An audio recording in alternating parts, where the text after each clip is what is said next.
in such crystal structure, and the color of the galena concentrate or lead concentrate is slightly gray, and this is a picture from the company in the warehouse. And if we look further with SEM, we can find out that galena is closely attached with the other minerals like pyrite, like sulfide, which is rich with zinc and is used for zinc production, and we were discussing yesterday. Pyrite, which is rich with iron, and also it should be separated in our flow sheet. And also here are some copper-containing minerals. So the work of the assignments of lead production will be the extraction of lead and also the recycling of zinc and copper and some other valuable elements in the minerals. Chemical composition of some typical lead concentrate, which are connected from literature or from textbooks. 3 different lead concentrate. If we check from the left to the right, you can find the lead concentrate is really rich with lead. So it's around 70% the maximum. And besides the lead, there are around 15 or more than 15% are sulfur. So in total, they're approaching 90%. So very small amount of impurities, including iron, including ganglion components, including some other impurity elements, which should be separated. So the production of lead should be simple because assignment is easy. And sulfur, as I already mentioned, is a resource if we can monitor it very well, and it can also be a harmful element. So we should design the process which treat sulfur in a good way. Iron is a major impurity element in the concentrate, so it should be separated. And we were talking about slagging in copper and lynching in zinc. And here in lead, so it's mainly separated by slagging routing. So besides the red color highlighted elements, there are zinc. So we have already mentioned if we can manufacture or process zinc concentrate or zinc containing material close with lead containing material. So we will have better economic effects, or we can have better process design. And so this zinc should be recycled. Besides zinc, there are tin, there are cadmium, there are copper. So they should also be recycled. And they are much higher than cut-off grade of oxide form of copper ore. So they should be recycled. So besides those valuable elements and metals, arsenic is also available, or is also present here. So we should also treat this one as well. Comparing with the silver content with zinc concentrate, the silver concentration in lead concentrate is much greater than that. So it reaches more than 500 grams per ton. So if you calculate the price of silver and the economical value accounts around 60% or 50% of that of lead here. So they should be recycled. Besides the economical value and the fine powders with high reactivity, so there are energy which have been stored in those lead concentrate, in those fine particles. So along with the chemical reactions, how those energies can be utilized, or how we can reduce the amount of core input.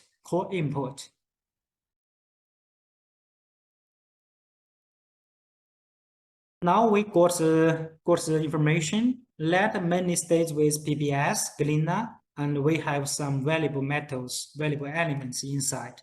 And also there are some toxic elements which should be removed, which should be treated in the process. And we are mainly use this direct smelting, and it consists of 3 stages. First one is oxidation smelting. Second one is reduction. And last one is forming. So first of all, we can divide those elements into 5 groups. 5 groups. So first group, we call it lead, zinc, copper, and sulfur, and iron, because all of those exist as sulfide in the concentrate, just like here. So the copper stays as sulfide, lead, zinc, iron, and zinc, they stay as sulfide. And they have energy stored, and some of them are metals we should recycle. And iron also stays as sulfide in the concentrate, and it has some energy stored. So once oxidation reaction happened, they will give some energy to the system. And how shall we take advantage of that? And in this process, the recycling or recovery of lead, zinc, and copper should be done. And group 2 is sulfur. As I already explained, resource and toxic elements. How can we convert and how can we balance? Group 3 are gangue elements like silica, calcium oxide, magnesium oxide, and they are easy to separate either with the lynching method, and also very easy to remove in the slagging routine. They can make oxide liquid and get separated from the sulfide phase or from the metallic phase. Group 4, there are many scatter or technology metals or valuable elements in which are available in lead concentrate: silver, indium, gallium, germanium, and there are many recycled or produced by as byproducts in lead production or in zinc production. And last one is mercury. So we should pay attention to that, especially the gas phase. So when we are talking about the production of some or the processing of some metals, we should think firstly with thermodynamic tools. And we have the knowledge that copper can be directly oxidized. Copper sulfide can directly oxidized, and we can get the copper. And lead, today we are going to get the knowledge that lead sulfide can be directly oxidized, and we can reach this zone, the stable zone of lead metal. So this is how it is produced. So in group 1, there are the other metals like zinc and iron. So iron sulfide and zinc sulfide are somewhere here. So they can also be oxidized to make iron and zinc. But you know, the area or the regions of this change or this reaction is very far from the sulfur dioxide partial pressure lines. It means kinetically it will happen very slowly. So it's not acceptable or it's not doable in industry. So in the production of lead, so it can be directly oxidized. So this is the partial pressure of the sulfur dioxide partial pressure equals to 1 atm, and this is 0.1. So it locates somewhere here, so it can directly be used. And we also find here there is a number which gives the activity of lead oxide. And you can find, so the lead, in the lead region, there is some oxide dissolved. So this information we can get from this figure. So direct smelting or direct oxidation is doable, and we can get some metal form, lead, and the lead will contain some oxygen. And also there are some sulfur content.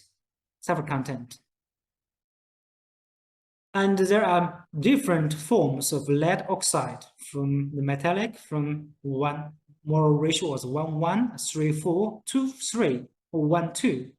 They are stable at different temperature range, and here we can find them. So the melting point of lead and its compound, we can find out that. So it's actually relatively low. It means we can get a fully liquid phase fully liquid phase. But after the melting, so we should pay attention to the partial pressure of lead and its compounds. So thermodynamically, we have got the routine and what kind of products we may have and what kind of problems we will face. So further, we have drawn the phase dominant diagram of lead, sulfur, and oxygen. So the x-axis is sulfur partial pressure, and y-axis is oxygen partial pressure. So if I start from here, so along with increasing the oxygen partial pressure and decreasing sulfur partial pressure, so we are reaching the stable zone of lead. But if we are going further, we may reach the stable zone of lead oxide. And if the oxygen partial pressure was too high, the lead sulfate is produced. And lead sulfate is is most difficult material that we are treating in secondary lead production. And this is a very old picture, and I was trying to find the resource, but it didn't get into my slides today, and I'm going to check continuously. And this is a polarized optical microscopy. Actually, probably this is very old material, probably 30 or 40 years ago. And with one photograph, we can find they are the light part, they have been confirmed as lead. So only partially oxidized lead sulfide concentrate. So if we supplying some oxygen to lead concentrate and oxidation reactions happened, only partially happened, we can get some lead metal and also some lead oxide. Here are some silica because they are available in the concentrate. So this also experimentally revealed that oxidation of lead sulfide concentrate can produce lead metal. So we got the thermodynamic support and we got the experimental support, and we can have the metal produced in such an oxidation routine. And the production of lead can be divided into two categories. The first one is sintering. So sintering convert lead sulfide to lead oxide, and it was in some kind of solid form. It has some strength, but also porous, which gas can pass through those sinters. And after the sintering, those products, the sinters, were loaded into blast furnace or empire smelting technology can be used. So those sinters were loaded into blast furnace, and we are adding some coal and oxygen from the bottom of the furnace, and the gas flow upwards, and the sinter or the oxides moves downwards. So they are making physical reactions and heat exchange, and we can get the lead metal at the bottom of the furnace. So this is the old one, but the sintering stage has very heavy pollution problems. We can get the low concentration sulfur dioxide in the air, and also because of the evaporation of lead and its compounds. So the lead content in the air is also, let's say, over standards. So this kind of technology is not very friendly to the laborers or to the residents near the smelter. So we are mainly moving towards the direct smelting technology. Lead sulfide loaded directly into our furnace, and we are receiving the metal, we are receiving sulfur dioxide gas, and we are producing high stability slag phase. So in a closed furnace, and we are producing our metal, and those environmental issues can be well addressed. In direct smelting technology of lead sulfide, there are also two categories. The first one is bath smelting, just very similar with that in copper smelting. So bath smelting, so QSL, which is developed jointly by Canada and I think from Germany. So QSL And osmite ISA, it can also be used in lead production. When you cough, side blowing, it can be used. And SKS smelting from China, from Shan, which is less than 200 kilometers from here, from my campus. And also we call it bottom blowing. So they are bath smelting technologies. They can be used for the lead sulfide direct smelting. Besides bath smelting, flash smelting technology is also used. The card smelting used in, I think, in North Europe. Gypsite is used in Canada, in China, I think also used in Italy. So they are flash technologies and they are bath smelting technologies. And today we are going to study the knowledge about this flow sheet and also some applications here. So this is the general flow sheet of lead sulfide direct smelting. As you can find from here, lead concentrate, flux, core, dust. So they are reversed. And also I have put a parenthesis, including a word called secondaries. So in this flow sheet of lead sulfide direct smelting, not only lead sulfide concentrate can be treated.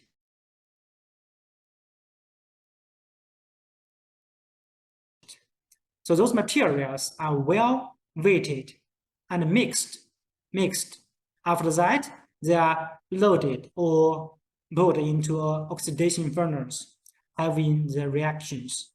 In the first furnace, we are getting the lead bullion as crude lead, and we are getting high lead slag.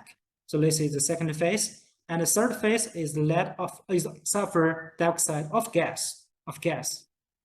Hello?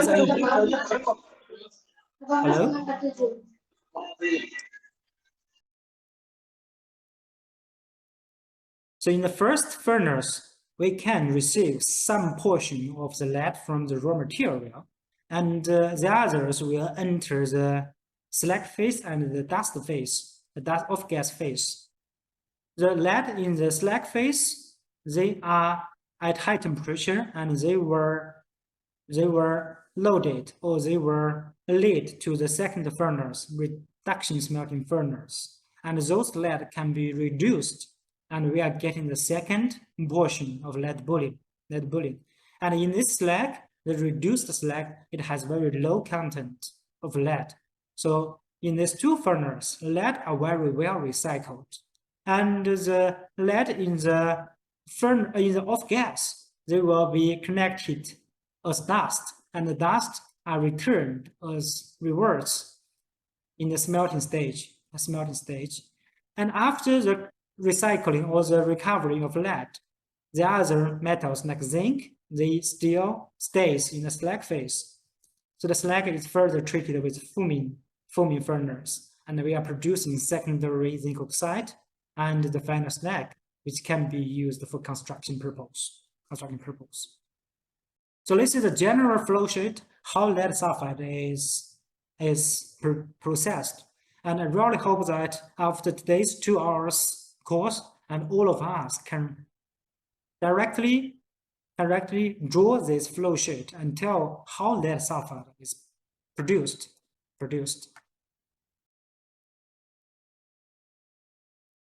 And if we cut into the background or thermodynamic background of the smelting technology, the first one, we are moving to the oxidation smelting.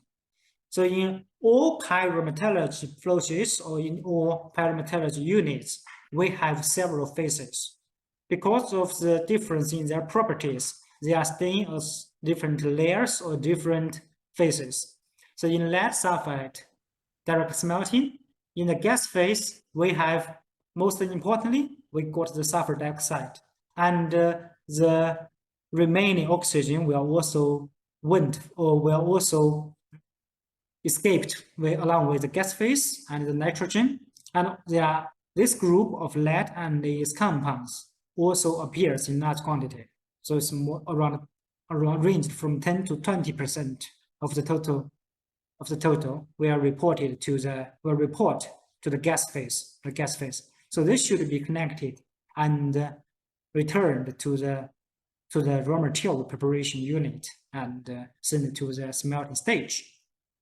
In the slag phase, as I already mentioned, we will get the gangue and iron removed, especially with slag enriching.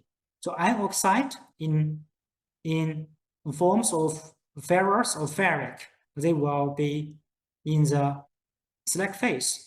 And lead oxide, as we already know from the thermodynamic background, when we are oxidizing lead sulfide, we can produce lead, but the lead will contain some oxygen, also contain some sulfur. And zinc sulfide is very, how to say, it reacts very easily with oxygen, so it will convert to zinc oxide and report the slag phase. And lastly, in the lead is very heavy metal. So once it formed, it will settle and form a lead layer at the bottom of the reactor. So we get lead, and also those silver and precious metals, they are appearing as metal form or majority as metal form, so they will be captured efficiently by lead, so they will also enrich in this lead phase. And copper as well, some copper will enter this lead phase because copper sulfide can also be oxidized. So in this oxidation smelting stage or furnace, we are producing the lead, we are producing slag, which consists of several components. And the gas phase, we have got sulfur dioxide, and also some lead-containing materials. This is the background. So between these two lines, we are oxidizing our lead sulfide. If we are looking at the phase diagram published by Yazawa at 1970s, I think, 1970s, and it's about the lead, sulfur, and oxygen at 1200 degrees. Actually, this is relatively high temperature nowadays. So if we are starting from somewhere here, so here we have two lines which have already been highlighted with blue color. So one represents the activity of lead oxide in the slag of 0.1, and after that, with higher oxygen partial pressure, the activity of lead oxide develops rapidly and equals to 0.3, and along with increase in the oxygen partial pressure, we are entering the stable zone of lead oxide. So lead oxide saturated from the system. So mainly we are doing the work, we should do the work below these lines.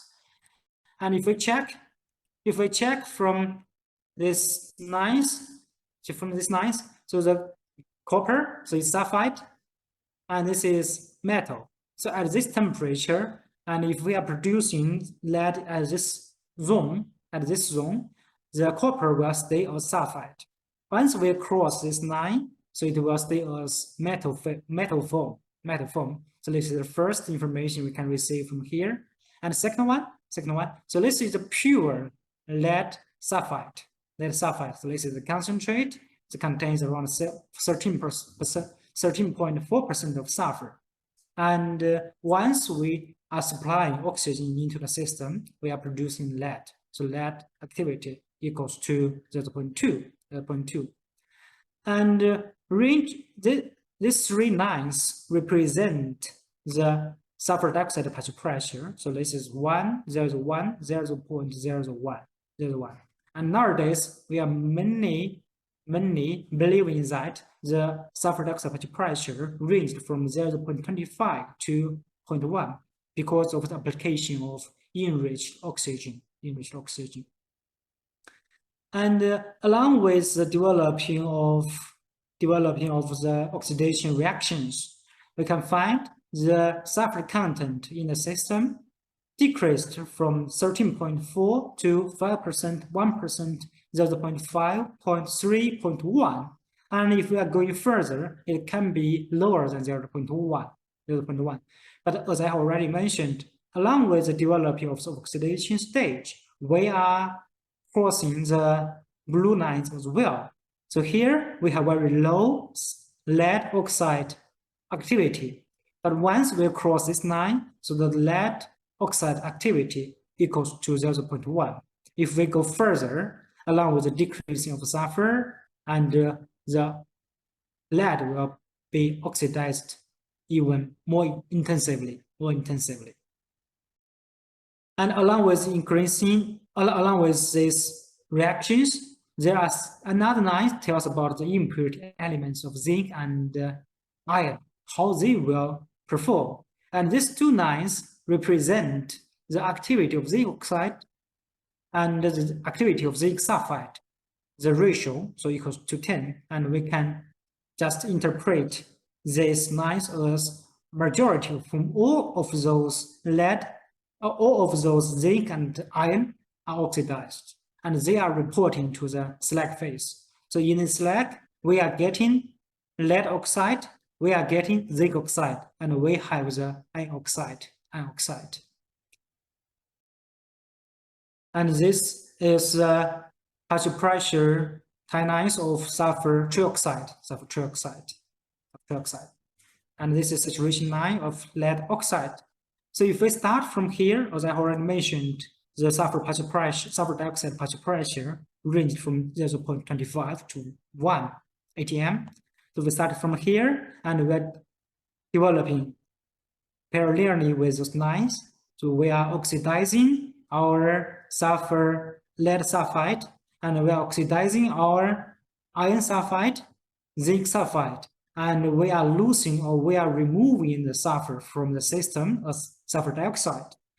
And we are oxidizing our metallic, or we are oxidizing our lead as well, and we are getting larger lead oxide activity. And this is the terminal point of the first stage. We call it oxidation smelting. And here is a highlighted zone with red color. So this is where we stopped in the first furnace. And here are some reasons. First of all, if we go further, we are losing more lead in the slag. Actually, the amount of lead bullion in the oxidation smelting furnace will be very small. And also, if we are oxidizing too much, or if the oxygen partial pressure is too high in the furnace, the iron will have problems. Magnetite precipitated from the system, and also zinc oxide is a high melting component. The slag property will get worse. So this is why we stopped somewhere here. We got a high lead containing slag, and we also get a lead, the lead activity almost equals to 1 and contains some 0.3% sulfur, which can be removed in the refining process. This is the lead reduction process. Lead oxidation. In the oxidation, we have already mentioned we are oxidizing those minerals. But some critical problems we should face, or we should know. The first one is about the dust formation. We know the gas phase is composite of sulfur dioxide, nitrogen, oxygen, and also some lead and lead containing species. And we have summarized the melting point and boiling point of lead oxide, and lead sulfide. We can find out that around 1100 degrees C, lead sulfide, lead oxide, and metallic lead, they can melt. So if we check from this partial pressure figure, so when we are increasing temperature, the partial pressure of lead sulfide developed rapidly. So if we are processing that at 1215 degrees C, it boiled. So all the lead sulfide will enter the gas phase and terminates as a dust phase. So no lead sulfide is oxidized, and the process will fail. And among these three, we can find out that the lead oxide is more stable than the others. than the others. So this is why we are using higher volume or higher, how to say, enriched, higher volume content of oxygen gas nowadays. Try to oxidize lead sulfide as fast as possible, and try to convert lead sulfide to be lead or lead oxide, and try to reduce the dust formation in the furnace. And also in a work published in 1978, and the author reported the partial pressure at different temperatures. And here there are high temperatures, and here there are low temperatures. Point A represents the direct smelting of lead sulfide. You can find here. So this is a total pressure of lead oxide and lead sulfide. Total pressure can reach 0.25 atm, and this one is 0.1 atm.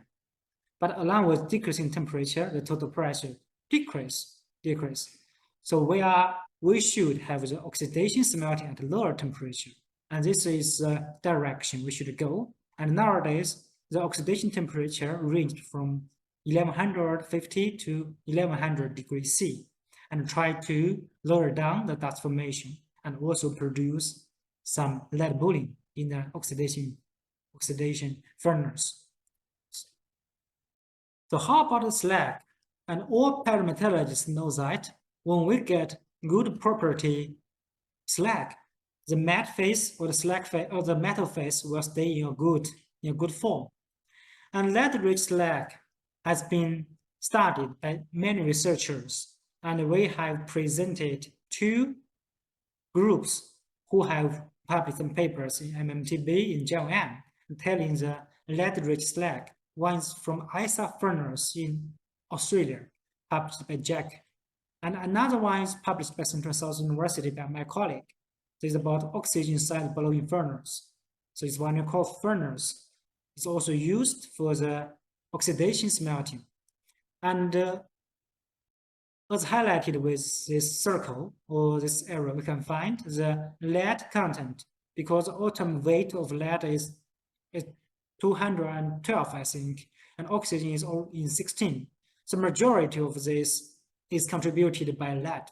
So lead content is relatively high in the lead slag. And in the ISA furnace, they have even higher lead content. And in the oxygen side blowing furnace, the lead content is slightly lower. But besides the lead, and we have some other components like zinc oxide, and we have got calcium oxide, silica, and iron oxide, and they are describing iron oxide with different form, and probably in the oxidation furnace, this is closer to the real situation of iron.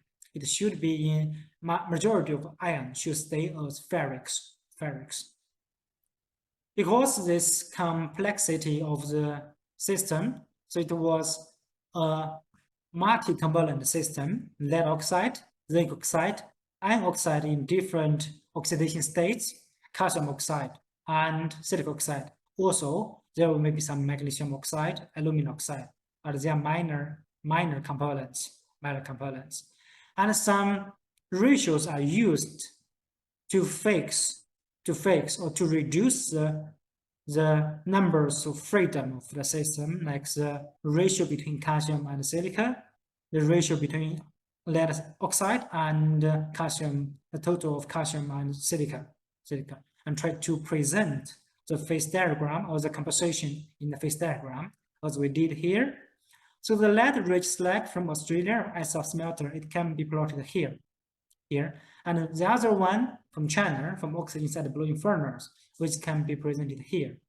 And this phase diagram was published by Queenstown University, by the pyrometallurgy group in Queenstown University. And we can find out that, as I already mentioned, in oxidation smelting stage, the evaporation of lead and its compounds influence the process, and a large amount of dust form in this stage. And the temperature should stay at 1050 degrees C to 1100 degrees C. But the chemical composition of the slag rich, of the lead-rich slag locates somewhere here. So you can find the liquid dust temperature is higher than 1300 degrees C. And in China, because of the shifting of other components, so the composition locates between the liquid dust between 1300 and 1215 degrees C. But all those informations cannot match the reality of the industry. Those phase diagrams should be redetermined. And we are carrying such researches as well in some results in many groups and try to get a better description of the industrial lead-rich slag. So how about the activity of lead oxide in the slag? So in the phase diagram of lead, sulfur, and oxygen, we ended at the activity. So how about the reality? How about the industrial slag? And if we look at if we use the publication or the equations published by Thomas, and we got the activity coefficient or the interaction constant, we can get the activity coefficient of lead oxide slag. Slag from the Australia, from ice smelter. So they are the mass fraction of the components. And if we convert them into more fractions, you can find the lead oxide fraction is 0.33. And combined with the activity coefficient and interaction coefficient constant between different components, we find out that the activity coefficient of lead oxide in this slag system is 0.96. So the activity of lead oxide in the slag system, which containing 57.1% lead oxide, the activity of lead oxide is 0.326. So which is relatively close to the one we have discussed thermodynamically. So the conclusion is that we got such a 6 or 5 component system, slag system, and the lead oxide activity is 0.3 or ranged from around 0.3. And the mass fraction of lead is larger, or is about 50%. And this is an industrial sample from a lead smelter in China. And the work was done by Dr. Zhou Ao from our group. Probably he's also listening to this presentation. So this is a sample received, or the sample quenched from the slag tapping hole, and after fast quenching, we can find different phases. So this is a fully liquid oxide. So this is slag phase, and we found that the lead-rich oxide, or the lead-rich slag, is not a fully liquid phase. The oxide liquid phase is the majority, but besides the fully liquid oxide, we have got some captured lead droplets. I have mentioned the lead is heavy metal. It settles fast, but if we got some solid particles in the slag phase, it will lower down, or it will change the viscosity of the slag. And the solid particles have been confirmed as zinc ferrite. And we have been discussing about zinc ferrite yesterday. So in zinc sulfide roasting process, the formation of zinc ferrite appears. And this one cannot be lynched out in the natural lynching. And a lot of technologies have been developed in lynching this one. And in lead smelting parametallurgical units, zinc ferrite also appears or precipitated in the slag phase. And here, iron stays as ferric, as 3+ oxidation state. And some tiny captured lead droplets, and if we extend the settling time, I do think this one can be connected by the lead layer. So this is the oxidation stage. And after the oxidation stage, we have got some iron-rich slag. So iron will, or some lead-rich slag. So the form of lead in the material changed. So originally it was lead sulfide, but after the oxidation smelting, the material has lead in the form of oxide in the slag phase, and it's in high temperature. And we still study or analyze this topic thermodynamically. So if we start from here, so we should lower down the oxygen pressure, and the phase composition or the phase will change from the oxide to metallic. So this is why we are carrying out the reduction smelting. But we know that if we are reducing the oxide, the sulfur remains. The sulfur remains in the lead, but this one has already been tapped. And if we are looking at the figure on the right hand, so we can find out that the lead oxide can be very easily reduced, either in the solid form or in the slag phase.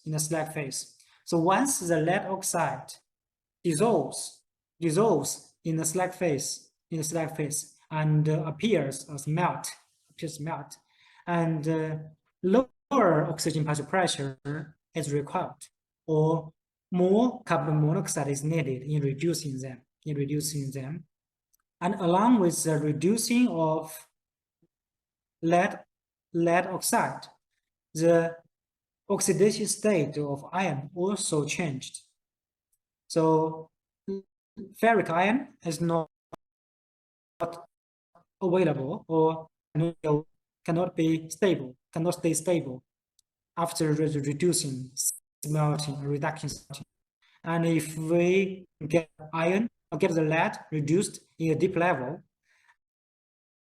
and also will be reduced to ferrous iron. As I already mentioned, in oxidation smelting slag, lead-rich slag, ferrite appears and precipitates. But iron stays as ferric. But along with the reduction, ferric iron will be destroyed. It will convert to magnetite, and even convert to ferrous iron. So ferrous iron oxide is a good one. It's basic. It can form the slag phase very well. Of the temperature, the iron, and is reduction smelted slag. We have reduced the lead from the smelting slag, oxidation slag. So the remaining zinc oxide, iron oxide in different forms, calcium oxide, silica, and some minor components. So the example in China is also the oxygen side blowing furnace. We can find the remaining lead is only 1.8%, and the original number is more than 48%. So large amount of lead can be produced in this reduction smelting furnace. But after the recovery of lead, the remaining ones are zinc oxide, silica, iron oxide, and calcium. So in this slag system, this one has the highest economical value. So which one should be recycled as well? So this is why the reduction smelting furnace slag is further treated with fuming. So this is the example in China, oxygen side blowing furnace. So how about the examples in other countries? So the chipset, which is flask smelting technology in Triel, in Canada, in Portovesme, in Italy. So after the reduction smelting, the lead content is around 5%, but the zinc content are extremely high. It's approaching 17.8%. So which should be recycled, And QSL in Germany, in Korea, so they have relatively lower zinc content, but it's still recyclable, or it's still having a lot of driving force from economic thinking And Rose corridor, so this is also flash smelting. It's also flash technology. The remaining zinc is low. So this is the location of the reduction smelting slag that contains relatively high amount, around 20% of zinc oxide in the system. So once this one is recycled or it was produced, we will move along this line and we will get the remaining slag system, remaining slag consisting of iron oxide, silica, and calcium. Also, this is the work made by Dr. Joel, and as I already mentioned. So in the reduction smelting stage, the lead oxide from this oxide liquid phase can be easily reduced because lead is easy to be reduced, and we can get very low lead content slag phase, especially the liquid oxide phase. The lead droplets can be captured, but this phenomenon can be, or those captured droplets can be recycled or can be improved by extending the settling time. And the phase assemblies of iron will also change in this reduction smelting process. Those phase bond structured, they are magnetite, as I already mentioned. When ferric iron oxide is reduced, magnetite formed. And also the reduction of zinc ferrite is happening in this reduction smelting furnace. So the amount of zinc ferrite decreased significantly in the reduction smelting, So this is the microstructure of a reduction smelting slag. And we have already mentioned that point A represents the reduction smelting slag.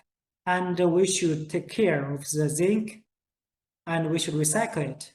And zinc stays as zinc ferrite, so this is one kind of appearance. And the other one is in the oxide liquid phase. So it was in zinc oxide, in the form of zinc oxide. So we are moving to the fuming process. So lead is recycled partially in the oxidation smelting stage and partially recycled in the reduction smelting stage. And some stayed in the slag, which should be recycled. And also the zinc, which is enriched in the reduction smelting slag, which should be recycled. So we are using carbon and carbon monoxide as reductant. And the zinc in the slag or in the zinc ferrite phase, they should be reduced, and the zinc vapor or metallic zinc formed because of the high temperature. It stays as vapor. Once it escaped from the slag bath, it will be oxidized by carbon dioxide and other oxidation reagents, and we can receive in the secondary zinc oxide. And the other components like the group 3, so they will stay or remaining as the fuming slag. Some amount of those scattered technology metals will also be or will also vaporize, and it can be recycled with the treatment of the secondary zinc oxide. So as we discussed probably 2 weeks ago, the thermodynamic examples, and we would like to do the fuming process. So the zinc oxide should be reduced. So does the lead oxide in the slag phase. This should be recycled. This should be reduced. But along with the increasing of the amount of carbon monoxide or the decreasing of partial pressure, oxygen partial pressure, the reduction of ferrous iron oxide is also possible. So we have to take care of we have to carry out the process in such regions where iron stays as oxide and zinc oxide can be reduced. So high reducing temperature is required in the fuming process, and the oxygen partial pressure should be monitored carefully. It should not be very reductive. It should be gentle, which is suitable for zinc oxide reduction and cannot reduce iron oxide directly. And the zinc oxide and lead oxide can be reduced, but they are very easily oxidized in the gas phase. So we cannot recycle. We cannot get metallic zinc, metallic lead, and they appear mainly in the form of secondary zinc oxide. And you have already read this figure probably 2 weeks ago. In the fuming furnace, the temperature was 1300 degrees C, and this is also, I think, imagined by Dr. Zhou. And the metallic ion is detected. It means that the reductive smelting or the reducing of the slag is well carried out.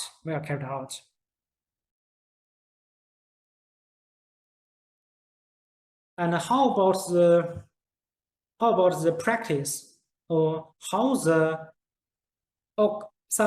lead sulfide is processed in industry? And I have put some examples here.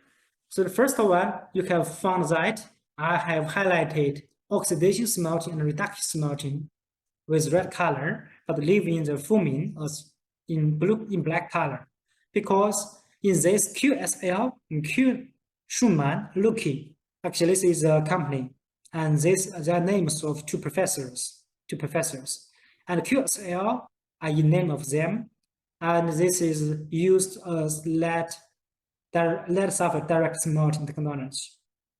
If you look at this furnace, so this is not typical one furnace. There is a partitioning wall between two zones, and the wall cuts the gas phase by merging into the slag phase. So here we call it oxidation zone, and in the other section we call it reduction zone.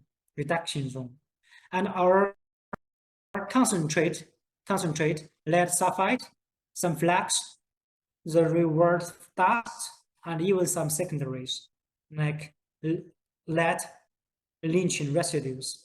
They can be loaded. In this oxidation zone, and in this zone, the oxygen is injected from the bottom a lens. So the physical chemical reactions are happening here, and we are getting high lead containing slag, and the off gas containing sulfur dioxide goes to the gas treatment.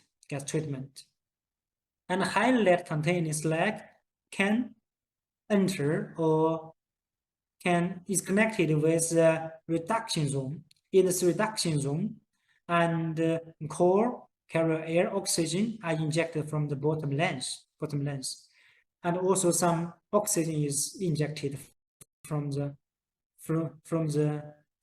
upper side, and the gas phase is controlled to be reductive. So the lead oxide can be reduced, and because the gravity or the density of lead, it will settle down.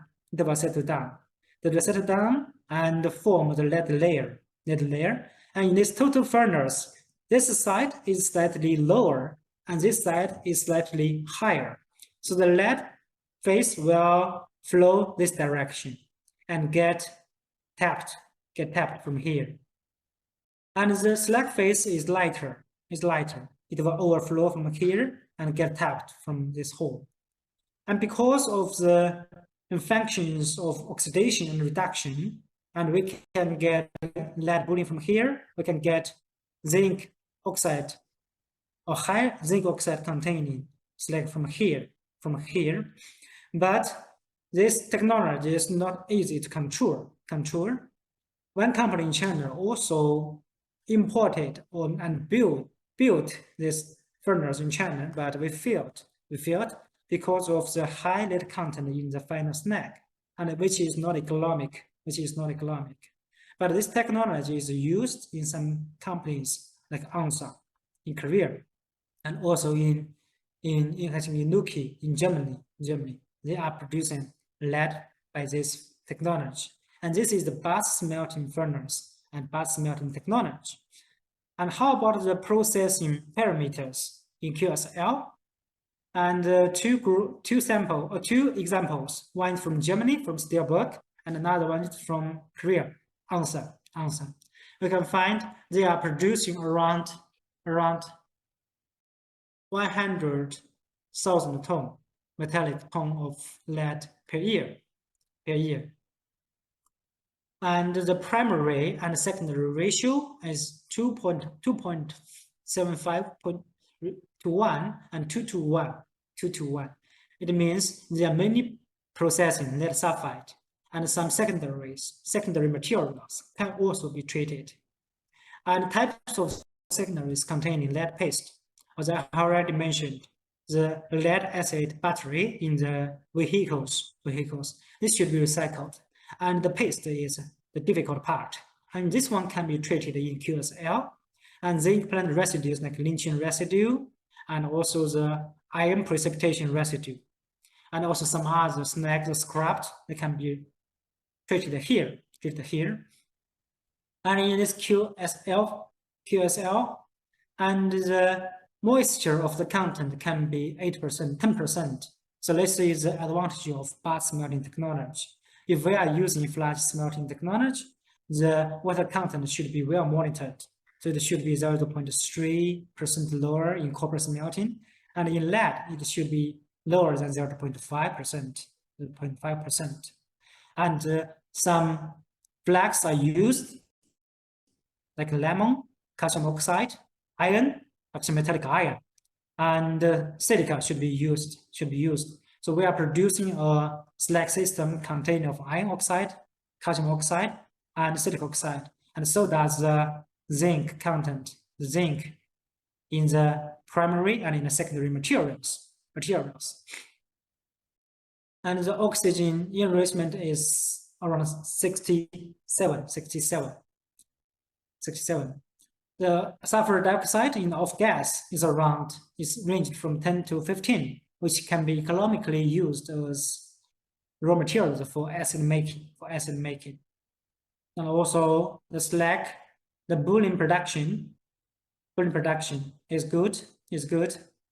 And also the matte production, which you can find, there's 16.5.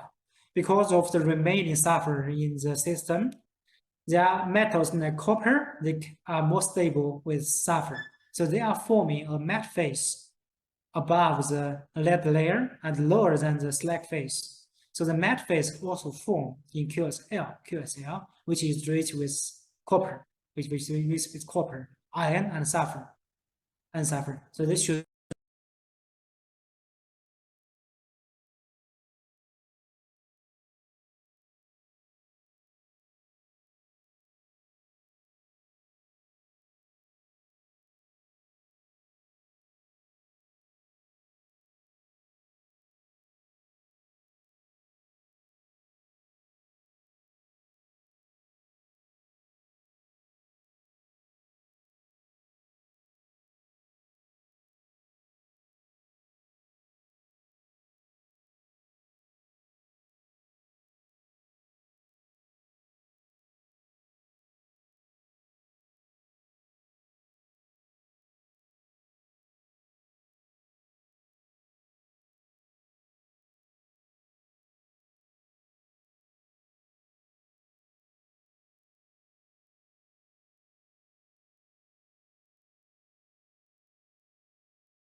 or oxide 4.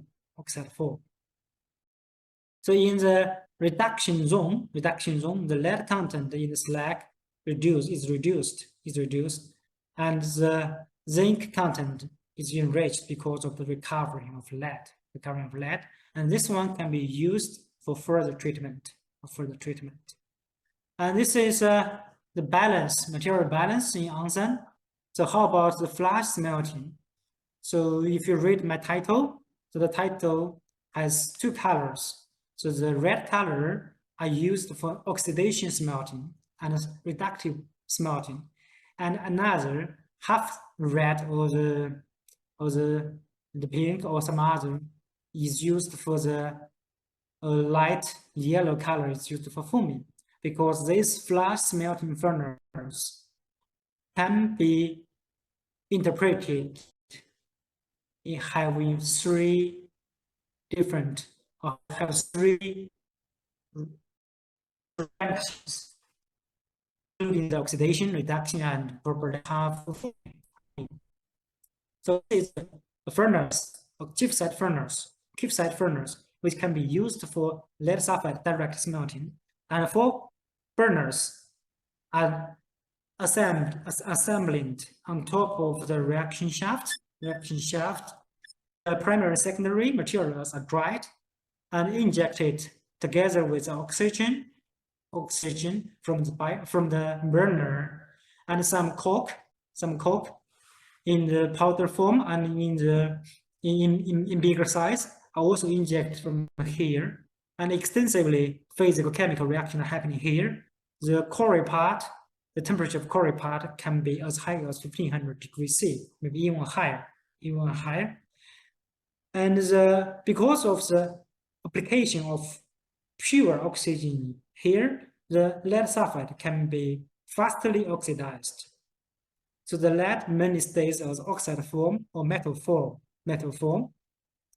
So after the reactions, they follow down, and there's a cook layer, cook checker. So it's made mainly with carbon.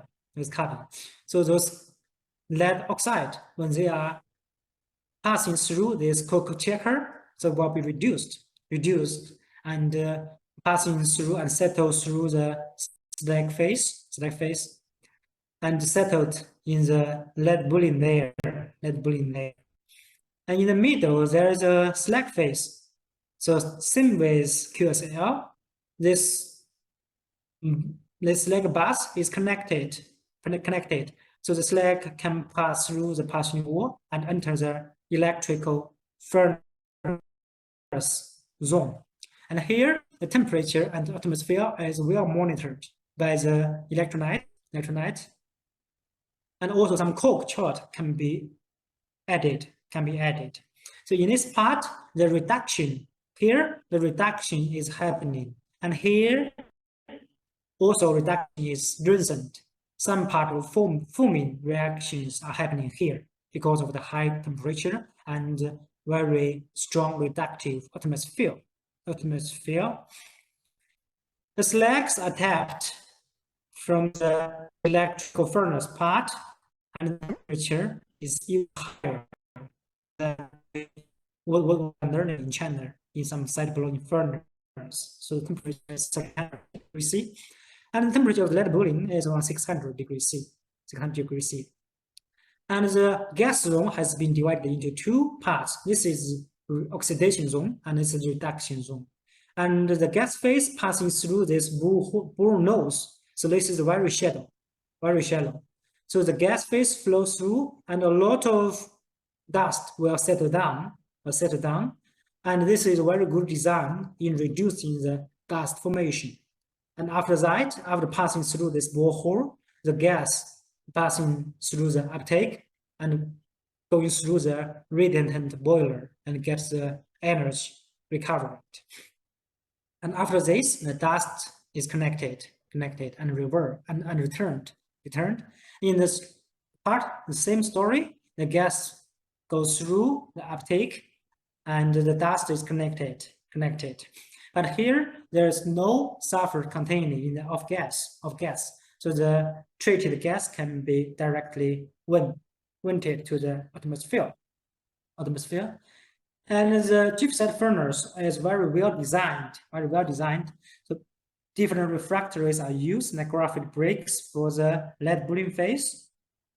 And the magnesium chromium refractories are used as protecting layer, and aluminum chromium bricks as this slag knives, and also some thermal expansion rings are used to prevent the destroy of the thermal shock.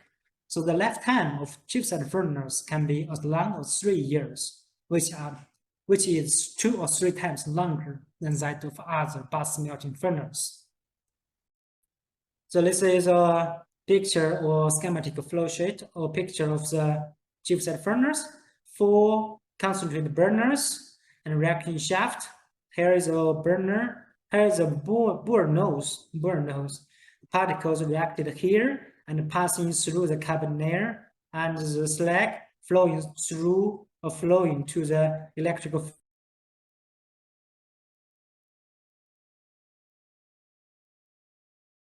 And the slag is tapped from this tap hole.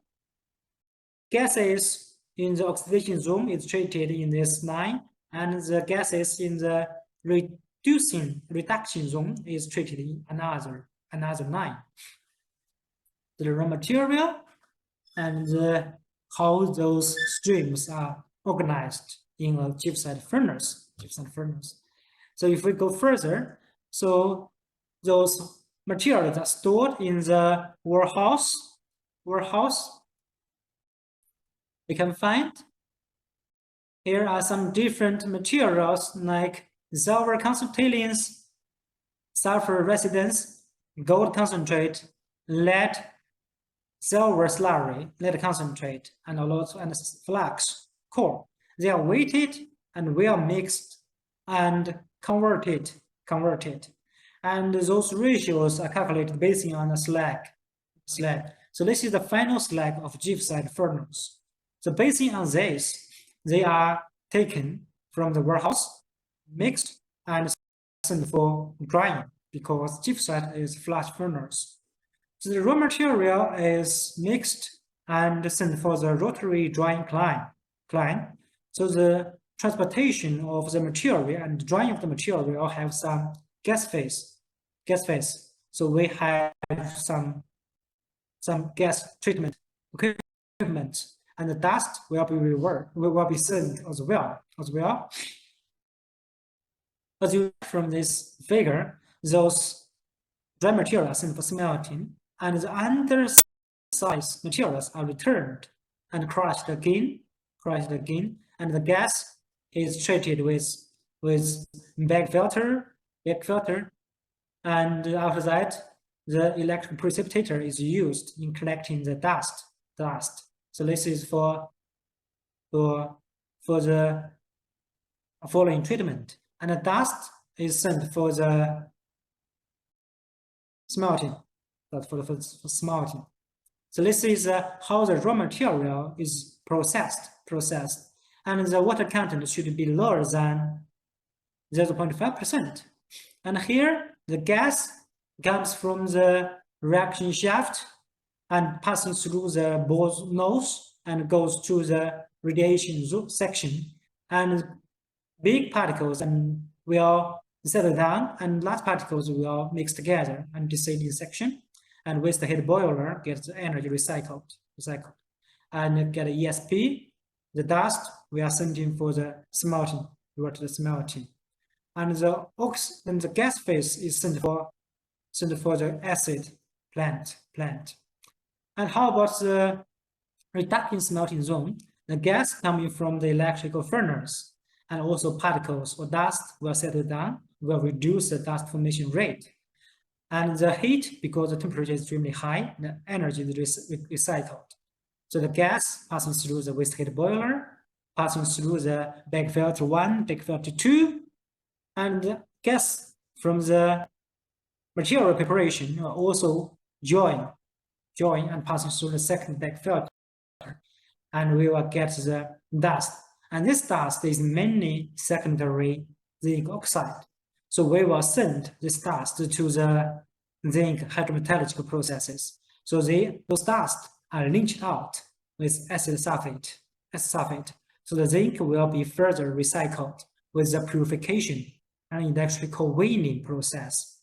And for the lead in this material, so they will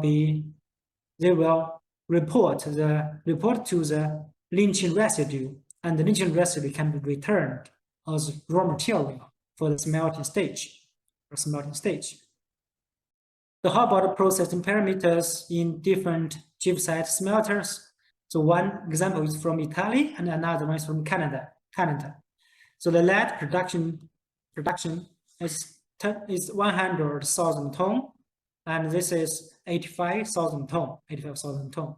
So we can find also gibbsite can be used in treating both primary and secondary materials. And in Italy, more primary is used, and in Montreal, in Canada, more secondary is used.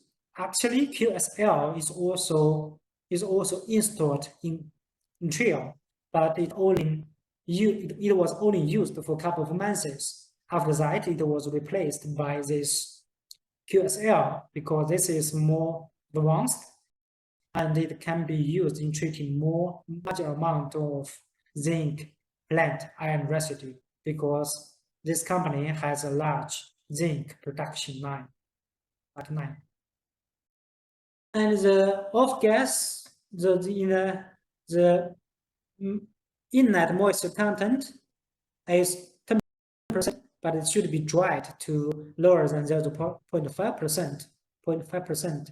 So also the flux like silica, lemon are used, and also iron is used to make the slag in a better form. And the off gas, the content of sulfur dioxide is larger than 15% because of the utilization of pure oxygen in gibbsite. So the off gas volume is reduced by this innovation. Metal production, the lead content in the slag is slightly higher, but is very well monitored. But the zinc content can be well monitored. If the electrical furnace is operating under proper conditions, the zinc content can be reduced. And I didn't go to very details about the SKS smelting technology. It's more close to the QSL. And QSL can be, has two zones, oxidation zone and reduction zone. And the SKS smelting furnace are separately running those functions. So one furnace is used for oxidation smelting, and the hot slag is fed to the reduction smelting furnace, and slag is reduced, and we are producing that bullion from both furnaces. And the hot slag is sent to the fuming furnace. It can be a fuming furnace or some other reactors like osmite or ISA. So this is a picture of one SKS smelting furnace or one company in China which is using the SKS furnace. And we can find green trees, and it's very close to the city, and the environmental is well taken care. Environment is very well treated. So this is how lead sulfide is processed in industry and how it used in different technologies. And based on my observation or based on my thinking, there are some opportunities and challenges in lead sulfide smelting. So first, how about the complex and secondary materials, especially complex ores?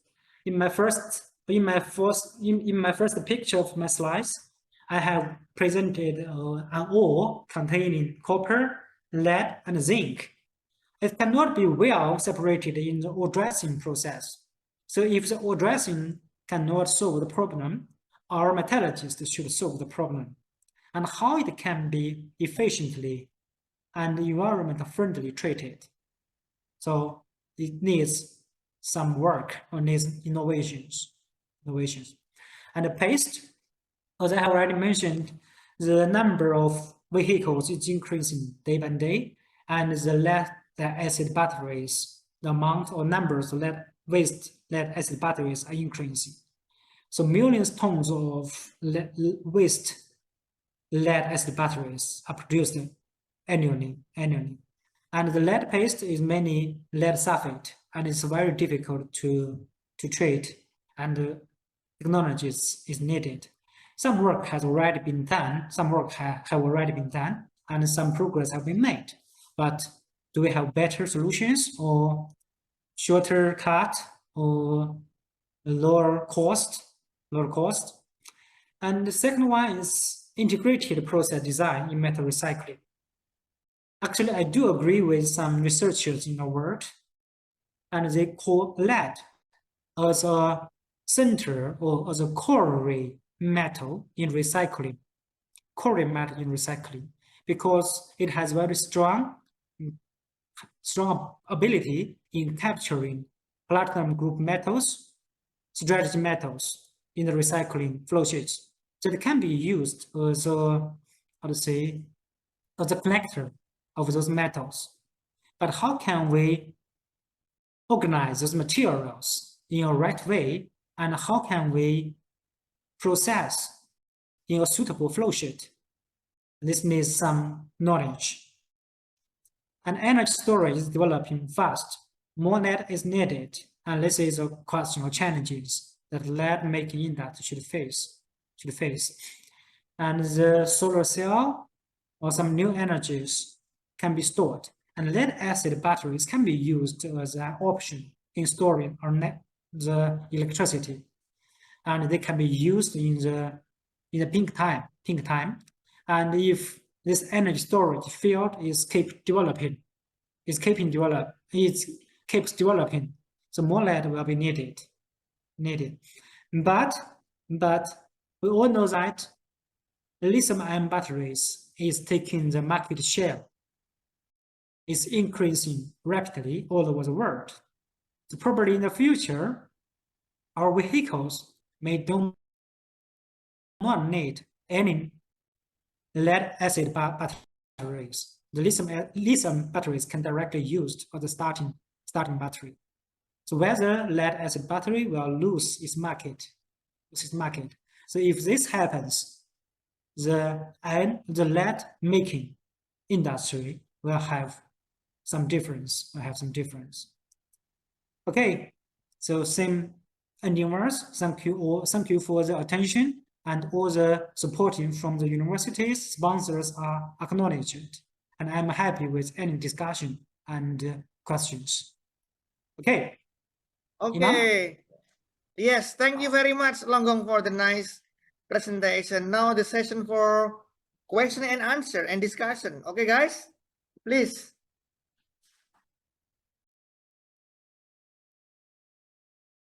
Hello, Longgong. Yes, please. Yes. Okay. My name is Joel, and I come from Central South University in Changsha, China. I have two questions to ask you. Please. And the first one is, what is the difference between the oxidation smelting process in direct lead smelting and copper-mate converting process? And the second one is, as I know, the time of the smelting process is fixed, or the smelting cycle is fixed. Maybe during the smelting process, the materials in the furnace could not reach the phase equilibrium. Maybe it have not enough time to get the equilibrium. So my question is how to understand or explain that using the accurate phase diagram to guide the unbalanced smelting process. Thank you. Okay, actually, this is a well discussion. The first one is about the difference about copper smelting and lead sulfide smelting. Actually, the first answer comes to my mind is a system. So we have matte phase, slag phase, and gas and dust phase in copper smelting process. But in lead sulfide smelting process, we have the metal layer, and we have the slag layer, and off gas, and also the dust. So this is the first difference. And the second one, I would like to see the oxygen, terminal oxygen partial pressure and the process temperature are different. And they are determined according to the property of the minerals and also the properties of the product. So there are two answers for your first question. And your second question is about how can we deal with the unequilibrated smelting and what kind of knowledge we can learn from the phase diagram. Actually, I have talked with industrial people frequently when I was on business trip. And I got one reminder or got one conclusion during our discussion. The larger the furnace is, the easier the process. Because when we have larger furnaces, there will be an equilibrium. Of course, we admit that there will be an equilibrium in the furnace. But when the furnace is big, some are over-oxidized, some are less oxidized. But if the furnace is big enough, so the mixture or the moving of those materials will get the balance. And we are studying the process, or we are studying the flow sheet with thermodynamic tools because we have no more options. And we should assume that the process which is happening in industry is close to equilibrium. And actually, the reality and the result is yes, the process in industry is really close to the one we are studying in the lab or we are studying thermodynamically. Hopefully, you got my answer. Yeah, very careful. Very clear. Thank you. You're welcome. Next questions, guys.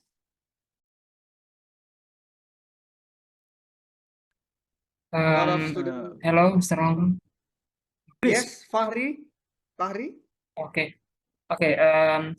Good afternoon, Mr. Longgong. My name is Fahri. I'm from Indonesia and also ITB. My question is, actually, I'm not asking a question. I'm just asking your opinion. You said lead has an important role in battery storage. In your opinion, do you think that lead has potential to replace lithium as battery main component? That's it. Okay, actually, this is very interesting discussion, and actually, I'm very happy in sharing my opinion. So first of all, energy storage is something we are happy to have in the future. And lead acid battery came first, and after it, we have the lithium-ion batteries, and they are used in different fields. Lithium-ion batteries are more widely used in smartphones, in laptop, or in some, let's say, expensive commercials. But lead acid batteries, but they have, and they have, how to say, storage capacity. So this is the balance. But I would like to say it's safe. And if we have those metals in hand or in the country, in the society, why don't we energy storage center with safe and lithium demand some cobalt nickel? They are so expensive, and they can be used better or for higher level applications. This is my opinion. Okay, next questions, guys. Thank you. Answers your question, Fahri. Next questions. Next question, please. Can you share your face? I'm broken right now. I'm trying to fix it. Okay. I can. Okay. Okay. Okay. After Longgong, the question oxidation smelting, is the slag acidic base? What kind of refractory use in smelter to the slag? That's it. Thank you. What kind of refractory materials to tolerate the slag? Yes. Yes.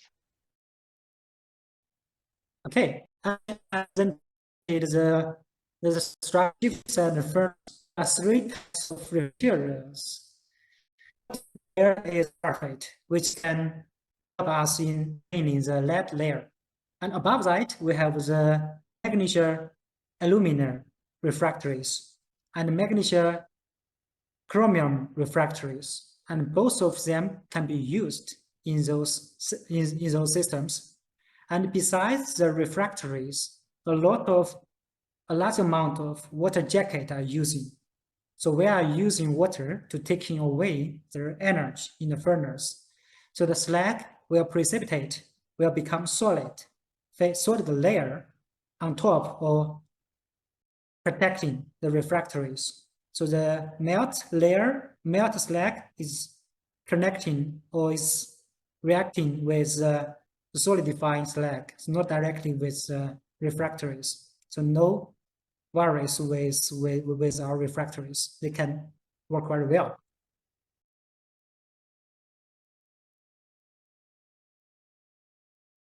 Okay. I hope this answered your question, Christopher. Next questions. Very nice questions from all students. Next questions. That's very good. Yes, because it is important. Usually, if the slag is basic, it is use a basic refractory in order to avoid the reaction between slag and refractory materials. Yes. Next questions, please.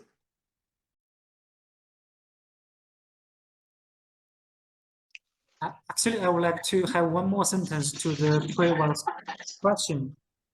So the energy monitoring can be a help hand in protecting our refractory. If we are monitoring the energy in a better way, and the slag can hold the slag directly in a solid form. Okay, probably we can have the second the following question if we have. Yes. Yeah. Next questions. Next question, guys. Okay, excuse me. Okay, Saiful, please. Okay, good afternoon, Longgong. Let me introduce myself. My name is Fari. I'm from ITB. We know that lead is very dangerous for our body. It's emitted and go to respiratory system. And my question is, how you treat the off gas here? How we treat off gas? Yes, Can you from repeat? reproduction. Or how we treat lead smelting of gas? Yes, right? because Yes. the lead is very dangerous for respiratory system, and how you manage, how you deal with the off gas. Okay, actually, this is a very good question or very important question we should address before we have the practice or before we have some experiments. The lead-containing gases are very toxic to our body and also quite harmful to our equipment. It can precipitate somewhere in the equipment and will bring some problems. And in industry or in practice, the lead-containing and sulfur dioxide-containing of gas are treated in the sequence of heat recovery with heat boiler and with with the precipitation of the dust with bag filter and with ESP. So all those lead-containing dust will precipitate from the gas phase because of the lower down of the temperature. And those tiny particles will collide and become larger particles.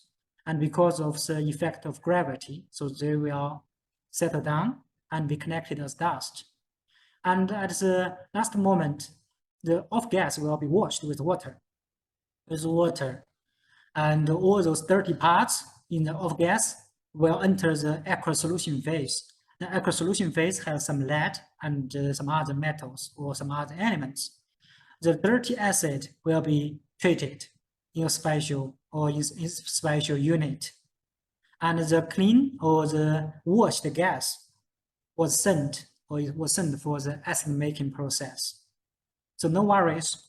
So we are taking care of the solid parts, and we wash it before it was transferred to the acid plant. And the dirty acid has a lot of technologies to process.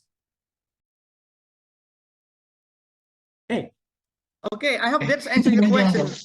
Yes, Yeah, it's I think clear. last Thank you. question. Yes, last question, please.